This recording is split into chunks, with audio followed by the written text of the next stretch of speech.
we're going to discuss changing your filters on your Pure Choice RO system. I assume you've already gathered your supplies together, so let's get right into changing the filters. What you're going to do is shut the feed water off to the RO. It's either a ball valve or a saddle valve that you're going to turn off. Then you're going to turn on the RO faucet and drain off all the pressure off the storage tank until it's empty. At that point in time, what you're going to do is remove your manifold cover, and if you notice on the top of it, it actually tells you got your post filter, your membrane, and your pre-filter, so you'll know which ones goes back in. We're going to remove all three of those, and this is where you're going to need your towel and your filter wrench that's designed to remove your sumps, or you can use a rubber strap wrench. But we're going to remove the sumps, and we're going to dispose of the old filters. Okay. Now when you take the membrane out, if you're not replacing at this point in time, make sure that you put it in a Ziploc bag. Now one thing, we're just doing this for demonstration purposes. I did not go to the trouble of putting on the rubber gloves that's included in your kit. But if you were doing this in your home, you would want to make sure that you do have your rubber gloves on while you're doing this to keep everything sanitary. But just take your membrane out, put it in the clean Ziploc bag, and save this for reinstalling after you're finished sanitizing the system. We're going to continue to remove the filters. Again, we're discarding the old filters. Then what we're going to do is on the pre-filter, which it's marked, we're going to take the Sani packet, the R sanitizer, and you're going to take the packet,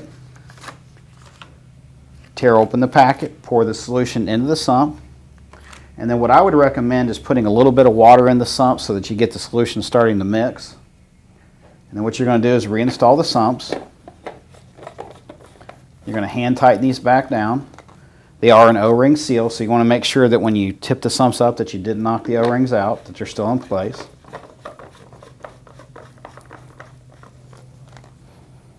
Okay.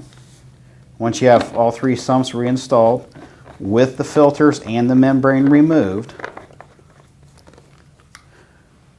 you're going to turn the feed water back onto the RO system, make sure that the faucet's shut off, and you're going to open it, make sure the storage tank is open. You're going to let that pre-fill for about 10 minutes. Once you've done that, you're going to drain the system off, and it's best to do that twice. So you want to let it refill again, drain it off again. Once you've done that and relieve the pressure the second time, turn the RO water back off, and then you're going to remove the sumps. And you can do this one at a time when you're putting the new filters back in. Just make sure that you put them in the correct orientation. This is the post filter. So I'm going to reinstall the post filter. It has a double O-ring. It's going to go back up in there. I'm going to need to pour the water out of the sump. Oh, there goes the O-ring that I was talking about. Make sure the O-ring stays in its groove. You're going to reinstall the post filter. The membrane goes in the center sump on a standard Pure Choice RO system.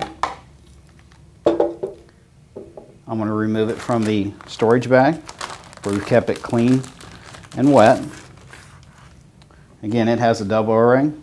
You insert it back up into the manifold. Put the sump back on.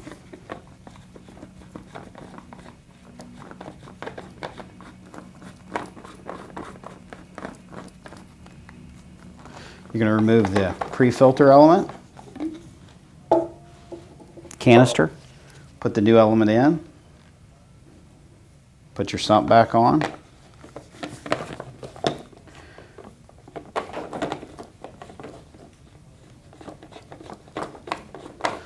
Once you have all three sumps back on, I would recommend just taking the filter wrench or your strap wrench and just snugging down the cartridges. You're going to turn the water back onto the RO system, turn the tank back on, and you want to let it set and fill for a minimum of 2 to 4 hours. You're going to then flip up the RO faucet, purge all the water out of the system.